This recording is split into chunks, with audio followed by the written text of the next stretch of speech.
Welcome to another episode of the Texas Authors TV show. Hit play, let's see. Texas Authors TV. Discover new authors, discover great books, any genre you love. Come take a look, hosted by fellow authors. Real talk, real spark, quick fun spotlights right from the start. Watch it anytime, share it when you do.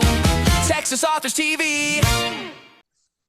Welcome to another edition of the Texas Authors TV. This is our first show for the year of 2026, and we appreciate you being here. Today we have with us DuAnne Redus. She has won, congratulations, by the way, it was just announced you won an award for your book. Congratulations. Thank you. We'll get more into your book in just a moment, but let's start with some of the fun basics. Tell us who you are and what got you into writing. Thank you for having me, Alan. Well, I never intended to be a writer. I grew up in the Texas Panhandle, high up on the plains where the sky just lays down like a blanket. But I had this curious thing happen in 2016. I had a second cousin who was a professor in Champaign-Urbana, Illinois, for the University of Illinois, and she died. And she was like 7 or 8 years older than myself. In her will, she stated I was to write her memoir. Now, this was a preposterous request of which I knew nothing about. She was this PhD professor. She had traveled and been a real women's liberator. All my life, I looked up to her as someone I didn't understand, but we had a connection. So my sister was named her executor, also not known. And Amy and I ended up going to Urbana, where Martha had 4 storage rooms, large storage rooms of family heirlooms, vases and papers and file cabinets. And so we had to unpack all that. I told the attorney that I would agree to write her memoir if I found enough information. And a key piece of information was I found a postcard she had copied that she had written to Friar somebody in Arkansas when she was on a sabbatical one year. And the card said, someday I'm going to write a book, and it's going to be called Storybook Mountain, sort of like Thomas Merton's 7-Story Mountain. So when I found that, I thought, well, I'll see what clues I can find. And it was a true treasure hunt. I did finish the memoir. Yes, you did. That must have been really overwhelming, but yet exciting to see 4 full storage units of memorabilia and family heirlooms and stuff. I mean, it's like, where do you start? Oh, it was just amazing. And it drew me into this sense of heritage in a way I'd never quite experienced before, because it had 4 generations, my great, and just papers that I never would have known were there. So Were that you was able, I'm sorry, were you able to create a genealogy from that? yes, oh yes, the characters became alive to me. And I found jeweled dresses that came from my great-grandmother's house. We found some very expensive diamond jewelry that was tucked in a little box that we could easily have thrown away. I mean, everything. I found letters that my great-great-grandfather had written to his wife. We found just so many clues and hints. So it made it fun, and I was ready for a challenge. So, but that was what led me into my first book. Now, that definitely is a challenge going through all of that stuff. How did you choose to keep the notes for, everything that you found? So that I assume you created some kind of Rolodex or something that you could just know where things were or how to start putting them together. Help me understand that. I searched through papers one at a time through boxes, and things I wanted to keep, I put in one box, and things I thought were irrelevant, I tossed away. I sent those boxes of her writing and copies, and she had written a book called Dynamos and Virgins about the Industrial Revolution. So I had that history. I had tapes of some interviews she had done with women she had interviewed for that book. I mean, there was audio, written, beautiful things. So I just collected the papers I thought were relevant. I sent them home. And when they got home, then I had time to sort them and put them in categories. And by the way, she was married 3 times. She had masters in chemistry at SMU, masters in divinity from SMU. She had applied for her PhD and it didn't work out. She sued SMU. So she lived in a big house in Dallas by the country club, and I lived in a small house in Amarillo, 3 of us in a bed. So this contrast also made it enticing. How did these 2 worlds come together? Why me? Why am I the curator of the family on my maternal side? So it was like a mystery almost. Yeah. That question you just asked, why me? Did you ever find any type of answer to that, or something that kind of gave an answer, but not quite? I found a copy of a note I had written to her at some time after her mother, my Aunt Bunny, died. And she and I had corresponded through that. And so I felt like there was a true connection that we could continue, that somehow we'd connected. Because my master's was in psychology and organizational behavior. So I had a track that I was curious about people, and she had more experiences. So somehow there was just some kind of connection between us, and she trusted me. So I had to trust the fact that she trusted me. That is exciting, and also, like I said, a bit overwhelming, all of that stuff you found and had to go through. How long did it take you to go through all of that? It took us several months to sort it all out, put things in the museums, put things in auction houses. We had big bulk trash things that we had filled up with stuff that was useless. Some things had deteriorated, so they were easy to throw away. So it was just an adventure.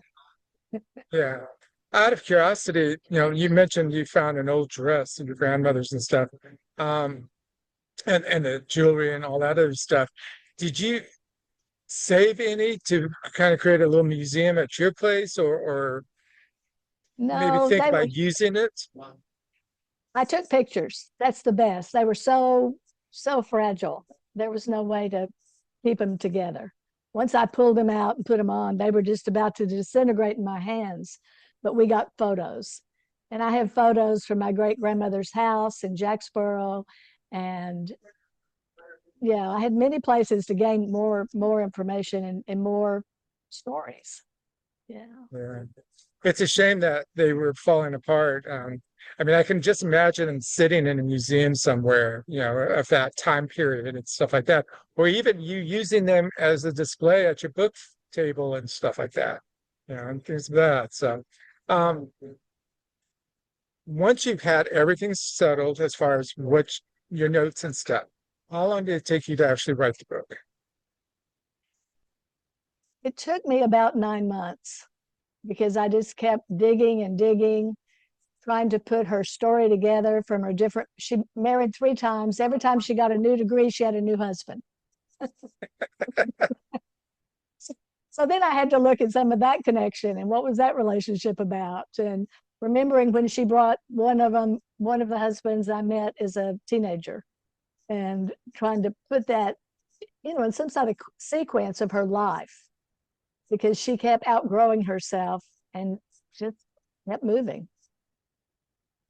I'm curious if whether or not those new husbands were the challenge for her to get a master's or something, kind of like proving them wrong or something. I think it was more that she was ahead of their understanding, especially about what it meant to be a female. She was interested in divinity. but the churches would not allow her to be in that. So she told stories in her letters about how that felt. So there was some emotional, connection there. And she kept going. She just kept trying to find another way to express herself. And I just watched her personality and character grow through time, as any story does, and tried to piece it together in a way that there was a symbiotic relationship in each one of those relationships. There was a give and take. One of her husbands was crippled and in a wheelchair. So I thought, well, that's interesting, and then, Yeah. yeah. So One had been the head of the department at SMU. It just was so intriguing to me, such different perspectives from my own. for her time period in which she's done that is definitely a well-lived life, if nothing else. Indeed, So indeed. before we step away for our sponsors, will you please give the title of the book one more time? That book was called Storybook Mountain, a memoir of Martha Moore Trescott. Perfect. We are going to step away and let our sponsors do their thing. We'll be right back.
And welcome back to the Texas Authors TV. We have DuAnne Redus with us.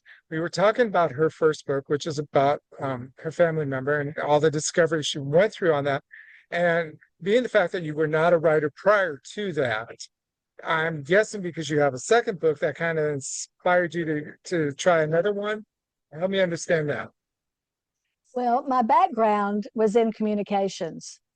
I worked for 3 Fortune companies when I was younger, and the field of communications. So I was used to writing articles for, trade magazines and that kind of thing. I loved it. I just had never thought beyond it. So I had some experience in writing. And what really happened was my great great grandfather wrote a book about his time in the cavalry in Texas. He was the son of a physician in Philadelphia, very well educated. And for some strange reason, I feel like it's more than the adventure lure of the West. He decided to join the cavalry in Texas after the Civil War. He had not fought in the Civil War, but he was an adjutant to officers. And he left his wife and his firstborn son and joined the Texas Cavalry. Now, that just blew my mind. I thought, yeah, there was a lure of the West, but there has to be more to this story. The first time I read his book, I was 9 years, well, no, the first time I saw his book, I was 9 years old. And we had gone from Amarillo to Jacksboro, where Fort Richardson is, which is where his service was. And there was a big centennial celebration. And there were cavalrymen riding into the rodeo arena, carrying flags and blowing bugles. And my great grandmother played the organ. And so it was like stepping into a story.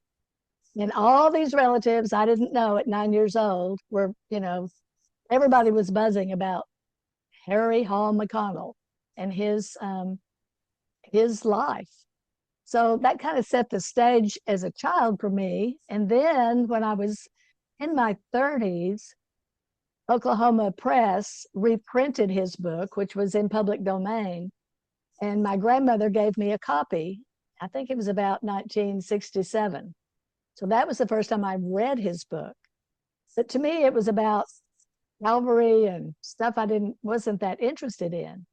I was more interested in Gone with the Wind and the beauty of the South and being in the antebellum world.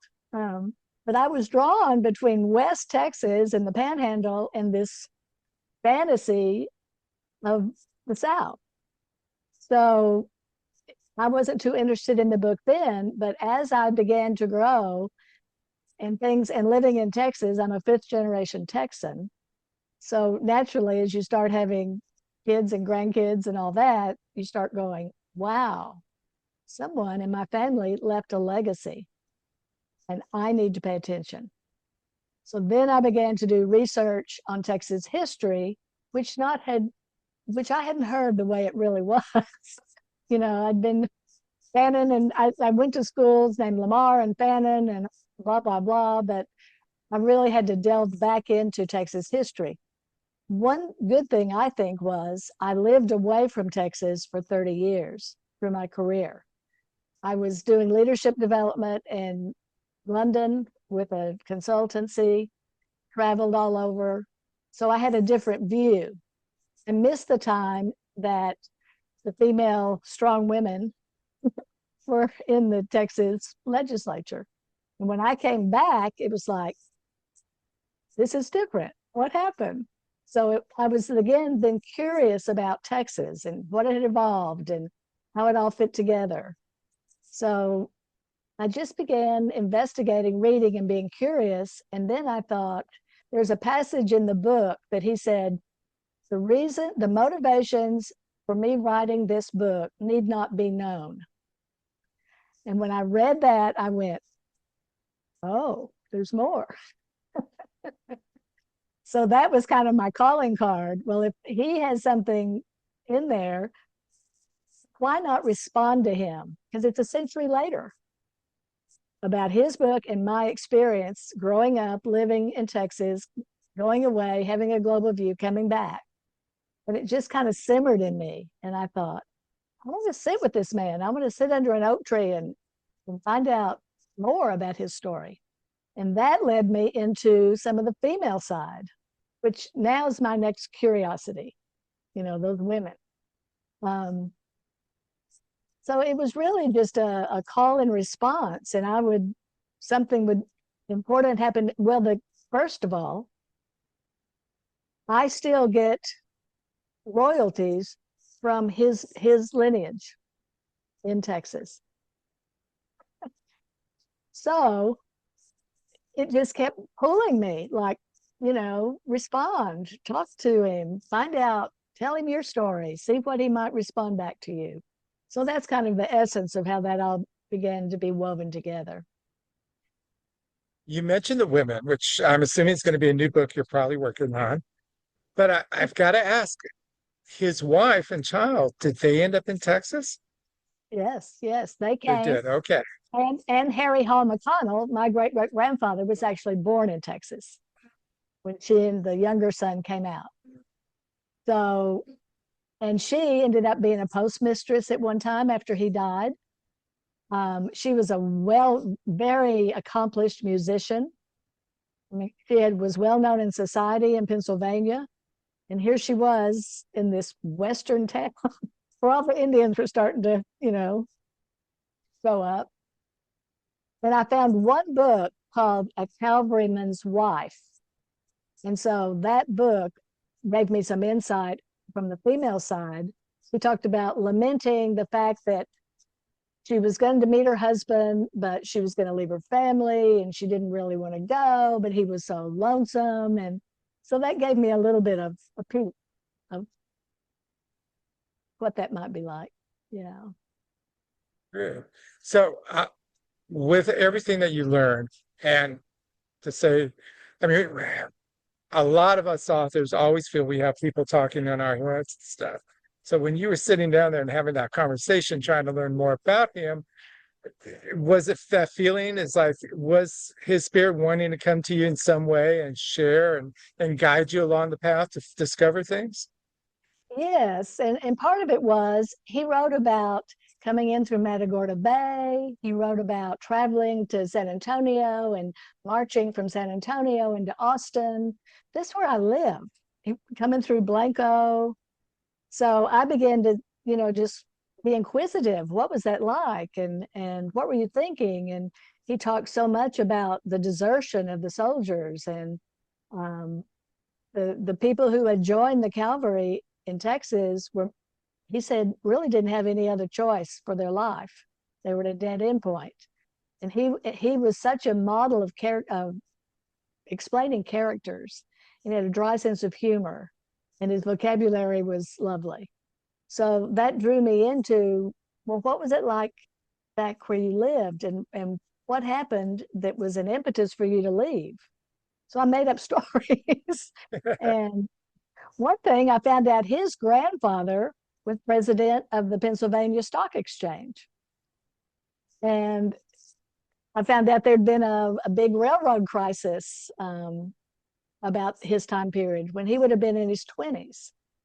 And he had worked for the Catawassa Railroad. And so some of it's speculation, but it gave me a way to not refute him. He wrote some things that he was a product of his time.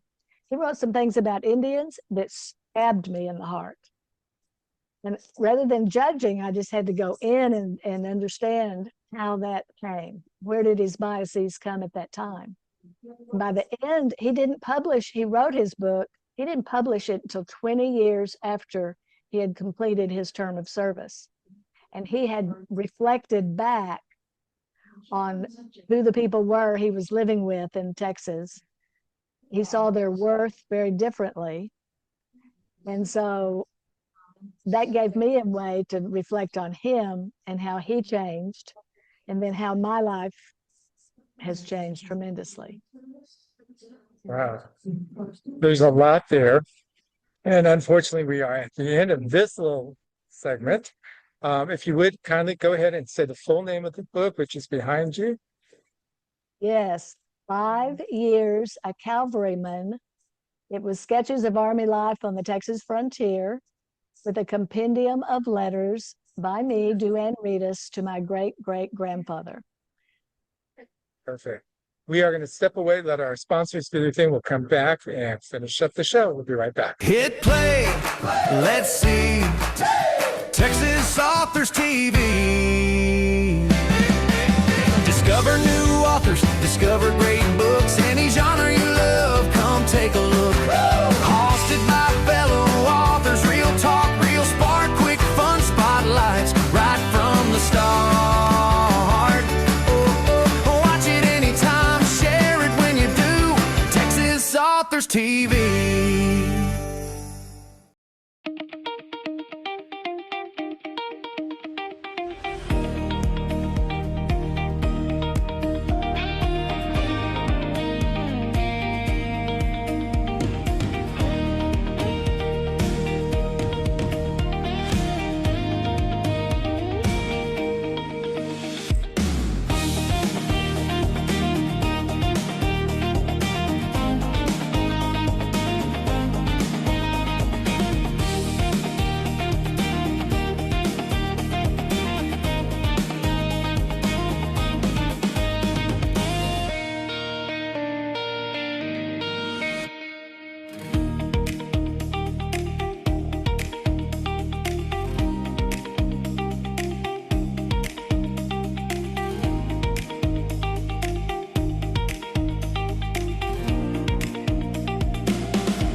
And welcome back. This is the Texas Authors TV show. We are wrapping up this show with DuAnne, who has written 2 books. One of her family. Well, actually, both of them are about her family in different ways and stuff.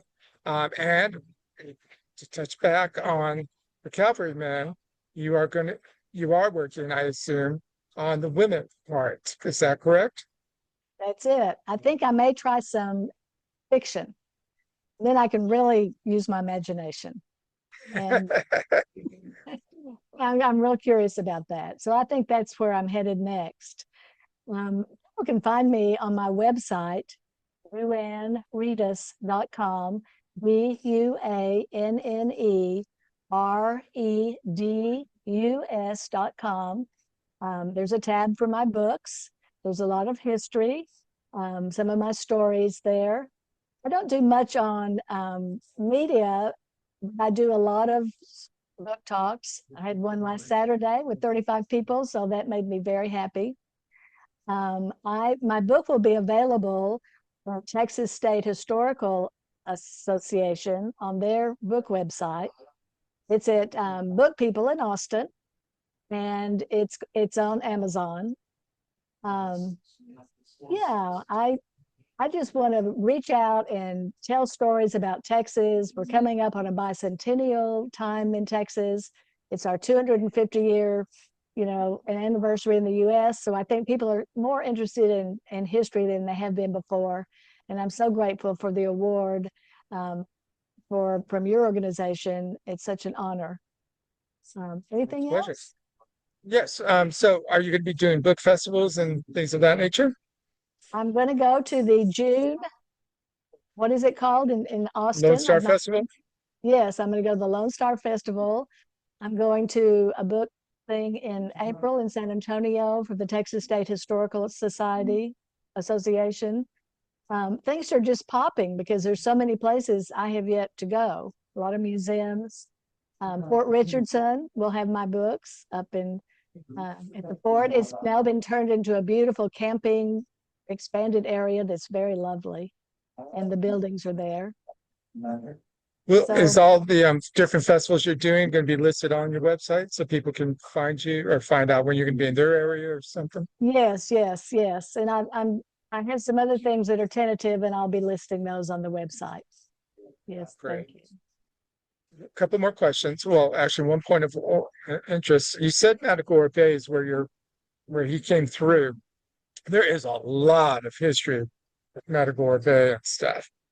So I hope you can research that a little bit more because it used to be it was bigger than Galveston at one time and stuff. So I'm sure there's plenty of stories there for you as far as the women and stuff like that. Just a side note. Otherwise, I always ask my authors this one question. For somebody who might be watching the show and is interested in starting to write, what words of advice do you have for them? Delve into your stories, let it flow, and see what wants to happen. Sometimes other characters will just pop in your head. Sometimes you find your own legacy through ancestry. Depends on what your interest is, but writing is fun, and I don't see it as a discipline. I see it as a way to explore and be curious. So just see what wants to happen. Perfect. Well, I want to thank you very much for being on the show, and we do look forward to seeing what you come up with on your third book. And until then, we wish you the best of luck. Thank you, Alan. Appreciate it.